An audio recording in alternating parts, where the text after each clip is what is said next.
Good morning and જય Bharat to all my dear student. તો lecture number 4 ની અંદર પણ આપણે કુલમ્સ લો આધારિત એક્ઝામ્પલ જોવાના છીએ.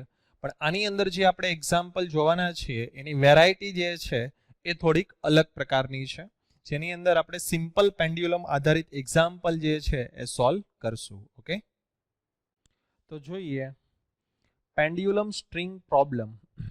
એની અંદર આપણી પાસે એક એલ લંબાઈની દોરી છે. એ એલ લંબાઈની દોરી વડે બે ગોળાઓ જે છે, બે પેન્ડ્યુલમ એને એક સાથે લટકાવેલા છે. હવે હું બંને ગોળા ઉપર ચાર્જ જે છે ડિપોઝિટ કરું છું એક સરખો. ધારો કે હું બંને ઉપર +q જેટલો ચાર્જ ડિપોઝિટ કરું છું, રાઈટ? તો હું બંને ઉપર આના ઉપર પણ ચાર્જ q મૂકીશ, આના ઉપર પણ ચાર્જ q મૂકીશ. હવે આપણને ખ્યાલ છે કે એક સરખો ચાર્જ હોય તો બંને વચ્ચે અપાકર્ષણ લાગે. તો જેવું અહીંયાથી તમે આ સિસ્ટમને રિલીઝ કરશો એટલે આ સિસ્ટમ જે છે એ કંઈક આવી રીતે બની જશે. અહીંયા વર્ટિકલ લાઇન સાથે જે છે એ આ q1 ચાર્જ અથવા તો આને q1 નામ આપી દો, આને q2 નામ આપી દો. આ બંને ચાર્જ જે છે એ આ વર્ટિકલ લાઇન સાથે એક એંગલ θ2 અને એક એંગલ θ1 બનાવી ઇક્વિલિબ્રિયમમાં આવી જશે. will come to equilibrium at some angle theta. હવે આપણને એવું થાય કે આ કેમ ઇક્વિલિબ્રિયમમાં એટલે સંતુલનમાં આવી જશે? આ બંને જે છે હજી આમ દૂર નહીં જવા જોઈતા હતા? તો ના, બંને હજી દૂર જશે નહીં. એક સર્ટેન થીટા એંગલ ઉપર જે છે એ બંને સંતુલનમાં આવી જશે. એનું કારણ શું છે? તો આપણે આ ગોળા ઉપર લાગતા ફોર્સનો વિચાર કરીએ તો આ બંને વચ્ચે જે છે એ કંઈક ડિસ્ટન્સ હશે. આ બંને વચ્ચે કંઈક ડિસ્ટન્સ અહીંયા ક્રિએટ થયું હશે, ડિસ્ટન્સ r, રાઈટ? તો આ બંને વચ્ચે અપાકર્ષણ બળ લાગતું હશે અને એ અપાકર્ષણ બળ જે છે એ આ બંનેને જોડતી રેખાની દિશામાં એટલે કંઈક આ બાજુ હશે અને એને આપણે કહીશું ઇલેક્ટ્રિકલ ફોર્સ. એટલે એક આ ઇલેક્ટ્રિકલ ફોર્સ હશે. તો જેટલું ઇલેક્ટ્રિકલ ફોર્સ વધારે એટલો થીટા એંગલ જે છે એ વધારે થશે. બીજું જે ફોર્સ લાગે છે એ ફોર્સ લાગશે, બીજું જે ફોર્સ લાગશે એ વજન બળ લાગશે અહીંયા નીચે તરફ, વજન બળ mg, રાઈટ? તો વજન બળ mg જે છે એના બે કમ્પોનન્ટ પડશે. વજન બળ mg ના બે કમ્પોનન્ટ પડશે. એક કમ્પોનન્ટ આ સાઈડ હશે અને એક કમ્પોનન્ટ આ સાઈડ હશે. તો આ mg નો જે આ કમ્પોનન્ટ છે એ થીટા ઘટાડવાનો પ્રયત્ન કરે છે. એટલે અહીંયા વજન બળનો રોલ શું થશે? તો કે થીટા ઘટાડવાનો. વજન બળનો રોલ શું થશે? થીટા એંગલ જે છે એમાં ઘટાડો કરવાનો. અને જે આ ઇલેક્ટ્રિકલ ફોર્સ લાગે છે એનો રોલ શું થશે? તો કે એનો રોલ થશે થીટાને વધારવાનો. એટલે અહીંયા બે પ્રકારના ફોર્સ અસ્તિત્વ ધરાવે છે, ઇલેક્ટ્રિકલ ફોર્સ અને વજન બળ. બંનેની ટેન્ડન્સી અલગ અલગ છે. ઇલેક્ટ્રિકલ ફોર્સ થીટા ઇન્ક્રીઝ કરવાનું જોશે અને આ વજન બળ જે છે થીટા ડિક્રીઝ કરવાની ટેન્ડન્સી રાખે છે. એ ઉપરાંત એક અહીંયા દોરીની અંદર તણાવ બળ T પણ છે, રાઈટ? હવે જો આ સંતુલનમાં આવી જાય એટલે આ બંને અત્યારે સ્થિર છે, તો એ સ્થિર કન્ડિશનની અંદર જો આપણે એનું એનાલિસિસ કરીએ તો અમુક ઇમ્પોર્ટન્ટ ઇક્વેશન જે છે એ આપણને ખ્યાલ આવે છે. તો આપણે અહીંયા એના ઇક્વેશન બધા તારવીએ, બધા ફોર્સ ઉપર ખાલી કોન્સન્ટ્રેટ કરીએ. આ વજન બળના બે કમ્પોનન્ટ આપણા માટે અત્યારે અગત્યના નથી એટલે આપણે અત્યારે એને કાઢી નાખીએ છીએ. આ વજન બળ mg જે છે, સોરી 1 મિનિટ, અહીંયા આપણો આ ગોળો છે. વજન બળના બંને કમ્પોનન્ટ જે છે એ આપણા માટે ઇમ્પોર્ટન્ટ નથી એટલે એને આપણે થોડીક વાર દૂર કરી દઈએ. તો અહીંયાથી આ વજન બળ કાઢી નાખીએ. ઓકે, ચાલો.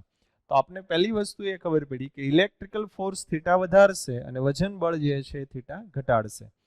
સંતુલન કન્ડિશનની અંદર જો એનો ફ્રી બોડી ડાયાગ્રામ દોરવામાં આવે, free body diagram FBD, right? તો કેવી રીતે ડ્રો કરશું?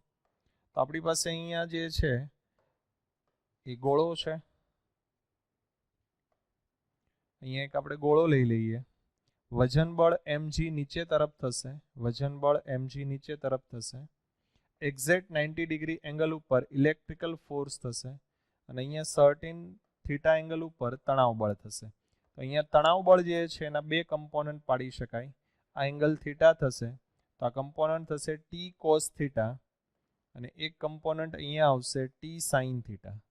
ઓકે, તો ઇક્વિલિબ્રિયમ કન્ડિશનમાં આ ઉપર નીચેના ફોર્સ સરખા હોવા જોઈએ અને આ બંને ફોર્સ સરખા હોવા જોઈએ. તો આપણને જે છે અહીંયા બે ઇમ્પોર્ટન્ટ ઇક્વેશન મળે છે.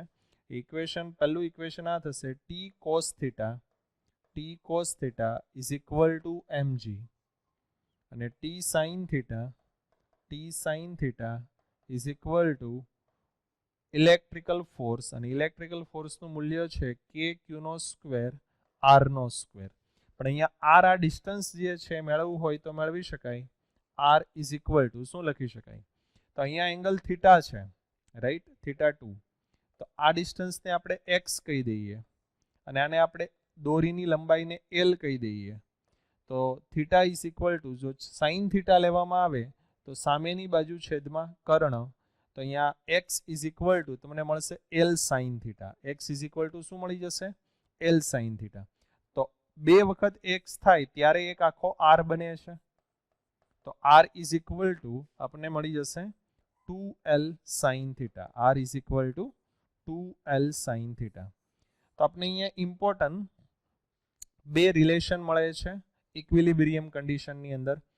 આટલી વસ્તુ જે છે યાદ રાખવાની છે. જેટલી વસ્તુ હું બોક્સ કરું છું એ બધી જ વસ્તુ તમારે ખાસ યાદ રાખવાની. પહેલી વસ્તુ કે ઇલેક્ટ્રિકલ ફોર્સ થીટામાં વધારો કરવાનો પ્રયત્ન કરશે આ એંગલ બનાવવાનો, અને જે વજન બળ છે થીટામાં ઘટાડો કરવાની ટેન્ડન્સી ધરાવે છે. ઇક્વિલિબ્રિયમ કન્ડિશનમાં T cos theta is equal to mg, T sine theta is equal to K Q square upon R, એટલે કે ઇલેક્ટ્રિકલ ફોર્સ, અને R is equal to 2l sine theta. તો આટલો કન્સેપ્ટ જે છે એ આ પેન્ડ્યુલમ પ્રોબ્લેમ માટે યાદ રાખજો, તો એના આધારિત એક્ઝામ્પલ સોલ્વ કરી શકાય. તો આપણે એના આધારિત અમુક કન્સેપ્ટ જે છે એ જોઈએ. ચાલો, પહેલું શું આપેલું છે કે if Q1 greater than Q2 and M1 is equal to M2, find the relation between θ1 and θ2. ચાલો, અહીંયા Q1 greater than Q2 આપેલું છે, તો પહેલા આપણે નામ આપી દઈએ. ધારો કે આ Q1 છે અને આ Q2 છે. ઇક્વિલિબ્રિયમ કન્ડિશનની અંદર આપણે જે વસ્તુ શીખાતા એ મુજબ અહીંયા ફોર્સ દર્શાવી દઈએ. કોઈ બી એક ઉપર લાગતા ફોર્સ દર્શાવીએ તો અહીંયા ઇલેક્ટ્રિકલ ફોર્સ નીચે તરફ આવશે mg. તો ઇલેક્ટ્રિકલ ફોર્સની ટેન્ડન્સી શું છે? થીટા વધારવાની, અને mg ની ટેન્ડન્સી શું છે? થીટા ઘટાડવાની, રાઈટ. તો અહીંયા જો ઇલેક્ટ્રિકલ ફોર્સ, અહીંયા Q1 ની વેલ્યુ જે છે Q1 ગ્રેટર ધેન Q2 છે, Q1 ગ્રેટર ધેન Q2. પણ જો ઇલેક્ટ્રિકલ ફોર્સનું ઇક્વેશન જોવામાં આવે તો ઇક્વેશન શું છે? કે Q1 Q2 upon R square. તો અહીંયા બંને કન્ડિશનમાં આ ગોળા 2 પર અને ગોળા 1 બંને ઉપર લાગતા ઇલેક્ટ્રિકલ ફોર્સ કેવા હશે? એક સરખા જ હશે. બંને પર લાગતા ઇલેક્ટ્રિકલ ફોર્સનું મેગ્નિટ્યુડ કેવું હશે? સરખું હશે. એટલે બંનેની થીટા વધારવાની ટેન્ડન્સી કેવી છે? એક સરખી છે. હવે અહીંયા M1 M2 છે, તો ઓબ્વિયસલી બંને ઉપર લાગતું બંનેનું વજન બળ જે છે એ પણ એક સરખું થશે, M1g M2g. તો બંને પર લાગતા ઇલેક્ટ્રિકલ ફોર્સ એક સરખા છે અને બંને ગોળા ઉપર લાગતું વજન બળ પણ એક સરખું છે. તો આપણો આન્સર શું આવશે? θ1 ઇઝ ઇક્વલ ટુ θ2. બંને થીટા એંગલ જે છે એ એક સરખા થશે, બરાબર છે? ખાસ ધ્યાન રાખજો. જો ઇલેક્ટ્રિકલ ફોર્સ છે તો સમાન મૂલ્યને પરસ્પર વિરુદ્ધ દિશાના જોવાના, એટલે આપણા માટે આ રિલેશન કોઈ પણ પ્રકારે ઉપયોગી થશે નહીં. કદાચ આના કરતા ઊંધું રિલેશન આપી દીધું હોય Q2 ગ્રેટર ધેન Q1 તો પણ આન્સર તો આ જ રહે છે. અથવા બંને ચાર્જ ઇક્વલ આપી દીધા હોય Q1 is equal two Q2 તો પણ આન્સરમાં કોઈ ચેન્જ આવશે નહીં, કારણ કે ઇલેક્ટ્રિકલ ફોર્સ હંમેશા સમાન મૂલ્યના અને પરસ્પર વિરુદ્ધ દિશાના હોય છે. એટલે બંને ગોળા ઉપર લાગતું ઇલેક્ટ્રિકલ ફોર્સ કેવું છે? એક સરખું છે, રાઈટ. તો ચાલો, આ ક્વેશ્ચન આવડી જશે. હજી એક આના આધારિત એક્ઝામ્પલ જોઈએ. આપણે એવું કીધું છે, જો મેં અહીંયાથી Q1 Q2 કાઢી નાખ્યા, M1 is equal two M2, then what happen with the theta? એટલે થીટા જે છે એની વચ્ચે શું રિલેશન થશે? તો અહીંયા આનું માસ M1 છે, આનું માસ M2 છે, આનું માસ M1 છે. બંને ગોળાના માસ એક સરખા છે, રાઈટ. બંને ગોળાના માસ એક સરખા હોય તો બંનેનું વજન બળ સરખું થશે, M2g અને M1g. તો આ બંને ગોળા જે છે એ આ એંગલ જે બનાવશે વર્ટિકલ લાઇન સાથેનો એંગલ એ કેવો બનાવશે? એક સરખો બનાવશે. M1 is equal two M2 તો આવશે θ1 ઇઝ ઇક્વલ ટુ θ2. આપણે બધી જ કન્ડિશન જે છે અહીંયા ડિરાઈવ કરશું. આવું ક્યારે આવશે? જ્યારે M1 is equal two M2 હશે ત્યારે. પણ સપોઝ આપણને આવું રિલેશન આપ્યું હોય m1 લેસ ધેન m2, મતલબ આ m1 જે છે એની વેલ્યુ ઓછી છે. એની વેલ્યુ ઓછી છે એનો મતલબ શું થયો કે એની ટેન્ડન્સી થીટાને ઘટાડવાની છે. તો જો એ પોતે નબળો છે m1 એટલે માસ ઓછું છે તો એ થીટામાં ઘટાડો પણ કેવો કરી શકશે? ઓછો કરી શકશે. એટલે થીટા 1 ની વેલ્યુ જે છે એ થીટા 2 કરતા વધારે આવશે. ખાસ ધ્યાન રાખજો, m1 ની વેલ્યુ ઓછી હોય તો આ એંગલમાં જે ઘટાડો થવો જોઈએ એ ઓછો થશે, એટલે એંગલ કેવો બનશે? મોટો બની જશે. રાઈટ? આ રીતે હોય m1 ગ્રેટર ધેન m2. જો m1 ની વેલ્યુ વધારે હોય તો એ થીટા 1 ને વધારે ઘટાડી શકશે. તો તમારો આન્સર આવશે theta 1 less than theta 2. Okay, એટલે જનરલી જે આ એંગલ બને છે વર્ટિકલ લાઈન સાથે, એ એંગલ ખાલી ડિપેન્ડ કરે છે માસ ઉપર. બંનેનું માસ જે છે એ કેવું છે એના ઉપર એંગલ ડિપેન્ડ કરશે. તો અહીંયા આ મુજબના MCQ જે છે નીટની એક્ઝામની અંદર આવી શકે. ઓકે, ચાલો નેક્સ્ટ ક્વેશ્ચન.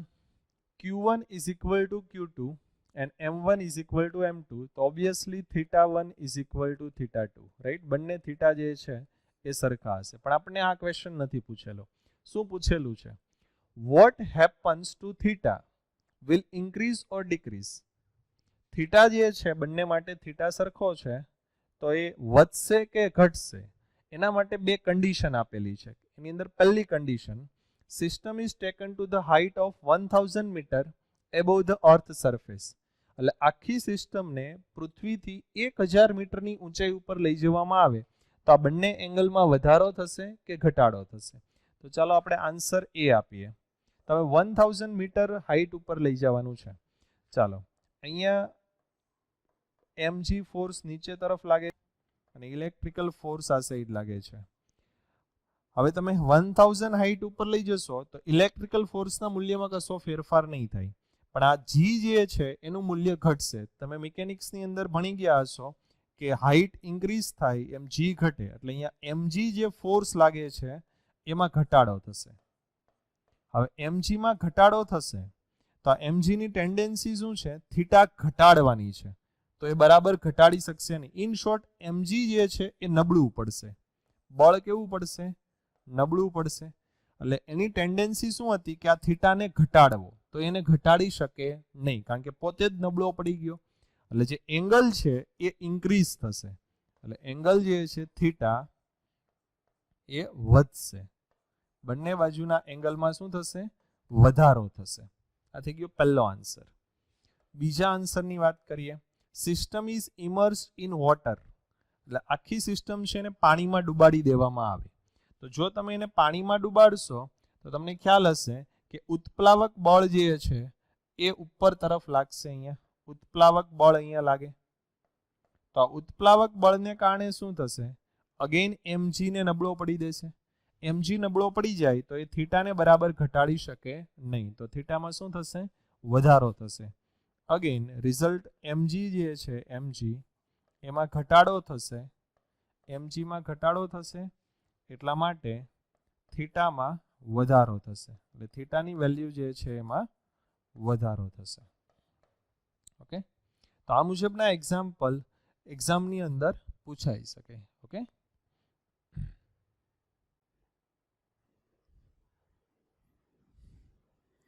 ચાલો તો નેક્સ્ટ એક્ઝામ્પલ જોઈએ. System is in equilibrium for theta is equal to 45 degree. એટલે જ્યારે આ બે ગોળાઓ જે છે એ બંને બાજુ 45 ડિગ્રીનો એંગલ બનાવે, 45 ડિગ્રીનો એંગલ બનાવે ત્યારે સિસ્ટમ જે છે એ ઇક્વિલિબ્રિયમમાં છે 45 એંગલ માટે. Right? Find the acceleration of any of the masses when theta is increase to 60 degree on both side and release.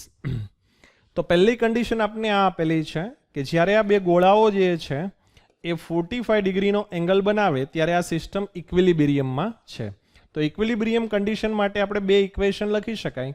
A equation આપણે અહીંયા લખીએ તો આ સાઈડ જે ફોર્સ લાગશે આ ફોર્સને આપણે ઇલેક્ટ્રિકલ ફોર્સ કહીએ છીએ.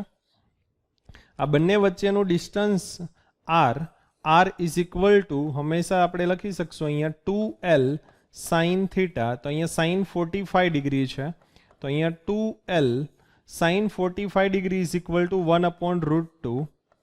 તો R ઇઝ ઇક્વલ ટુ આવી જશે અહીંયા √2 એટલે √2 ઇન્ટુ L.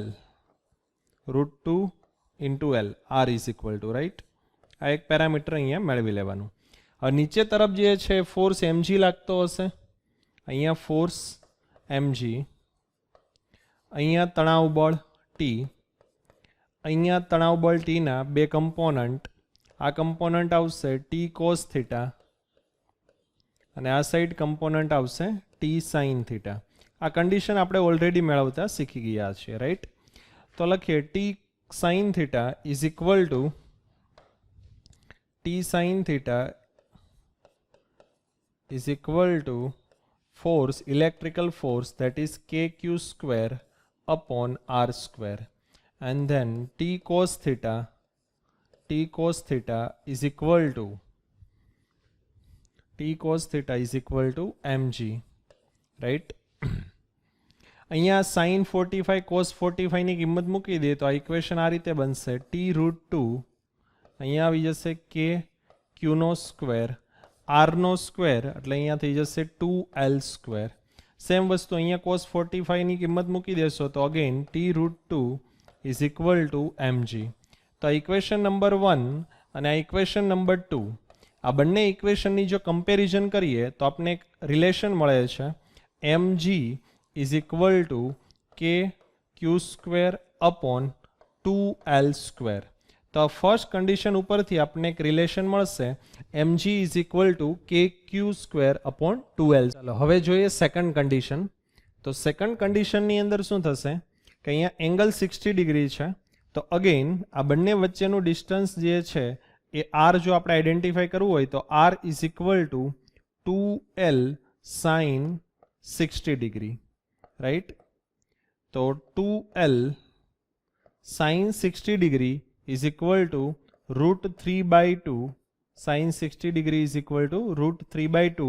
તો 2 કેન્સલ તો બંને વચ્ચેનું ડિસ્ટન્સ અહીંયા થશે √3 into L જેટલું રાઈટ.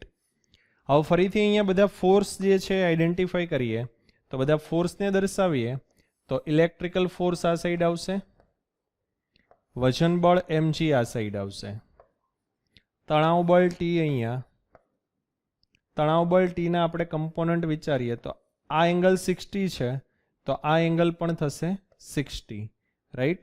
હવે જો અહીંયા હું એક્ઝેક્ટ આ રીતે લાઈન ડ્રો કરું તો આ વર્ટિકલ લાઈન સાથે આ એંગલ પણ થઈ જશે 60. ઓકે.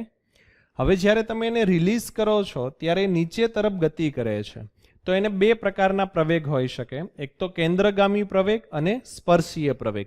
પણ અત્યારે આપણે રિલીઝ કરીએ છીએ એટલે માત્ર સ્પર્શીય પ્રવેગ હશે. તો આપણે સ્પર્શીય પ્રવેગ જે છે એ દર્શાવીએ તો એ આ સાઈડ સ્પર્શકની દિશામાં આવશે, સ્પર્શકની દિશામાં રાઈટ.